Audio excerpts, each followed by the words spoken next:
جمعے کی فرضیت کے اعتبار سے سورۃ الجمعہ کافی ہے۔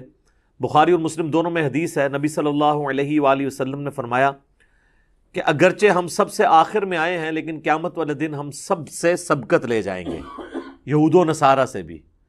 پھر نبی علیہ السلام نے اس کی ریزن بتائی کہ اللہ تعالیٰ نے جمعے کا دن یہودیوں پر پیش کیا، انہوں نے اس کی قدر نہیں کی، انہوں نے ہفتے کا دن اپنے لیے چوز کر لیا۔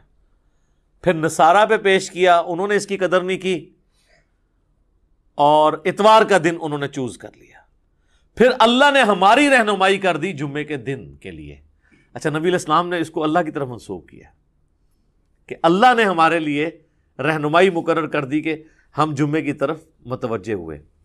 اور پھر نبی صلی اللہ علیہ وآلہ وسلم نے فرمایا کہ قیامت والے دن، یعنی اس جمعے کے دن کے تحفے کو ایکسیپٹ کرنے کی وجہ سے قیامت والے دن ہم سبقت لے جائیں گے، یعنی سب سے پہلے جنت میں جانے والے نبی صلی اللہ علیہ وآلہ وسلم کے امتی ہوں گے انشاءاللہ تعالی۔ اللہم اجعلنا منہم، آمین۔ صحیح مسلم میں ایک حدیث ہے کہ نبی صلی اللہ علیہ وآلہ وسلم نے فرمایا کہ جمعے کا دن باقی تمام دنوں کا سردار ہے۔ اسی دن آدم علیہ السلام پیدا ہوئے، اسی دن وہ جنت میں داخل کیے گئے، اسی دن جنت سے نکالے گئے اور اسی دن قیامت قائم ہوگی۔ ایک اور حدیث ہے بخاری اور مسلم دونوں میں، نبی صلی اللہ علیہ وآلہ وسلم نے فرمایا کہ جمعے کے دن ایک گھڑی، ایک لمحہ ایسا آتا ہے کہ اس گھڑی میں جو اللہ سے خیر مانگی جائے نا، اللہ تعالیٰ وہ خیر عطا فرما دیتا ہے۔ اچھا، اس میں اب مختلف اقوال ہیں۔ بہرحال صحیح مسلم میں ایک حدیث ہے کہ نبی علیہ السلام نے فرمایا کہ یہ جو قبولیت کی گھڑی ہے نا، یہ خطیب کے ممبر پر بیٹھنے سے لے کر نماز جمعہ کے ختم ہونے تک ہے۔ اس دوران یہ ایکٹیویٹی ہے، یعنی ایک گھڑی ایسی آتی ہے جو قبولیت کا وقت ہے۔ ویسے پبلک میں مشہور ہے کہ وہ دو خطبوں کے درمیان وہ بھی ہو سکتا ہے، اس کے علاوہ بھی نماز کا بھی وقت ہو سکتا ہے جس میں آپ اللہ کی طرف رجوع لاتے ہیں۔ جمعے میں جمعے کی نماز اور اس کی تقریر کے علاوہ دو اعمال ایسے ہیں جو اسپیسیفکلی اہمیت کے حامل ہیں۔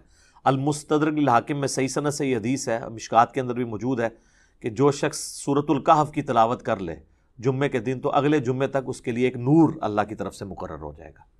اور ابو داؤد میں ایک حدیث ہے، مشکات میں بھی ہے، سنن نسائی میں بھی، ابن ماجہ میں بھی، کہ نبی صلی اللہ علیہ وآلہ وسلم نے فرمایا کہ جمعے کا دن جو ہے یہ یوم مشہود ہے، یعنی اللہ کے حضور اعمال پیش ہونے کے اعتبار سے، اور اس دن آدم علیہ السلام پیدا ہوئے اور یہ تمام دنوں کا سردار ہے۔ تم اس دن مجھ پر کثرت سے درود پڑھو، تمہارا درود مجھ پر پیش کیا جائے گا۔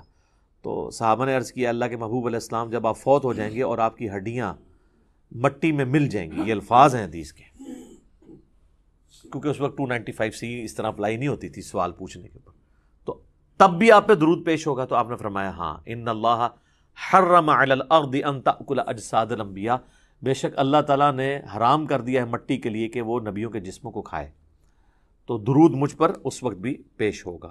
تو جمعے کا دن اسپیسیفکلی درود شریف کا دن بھی ہے۔ اللہم صلی علی محمد وعلی آل محمد۔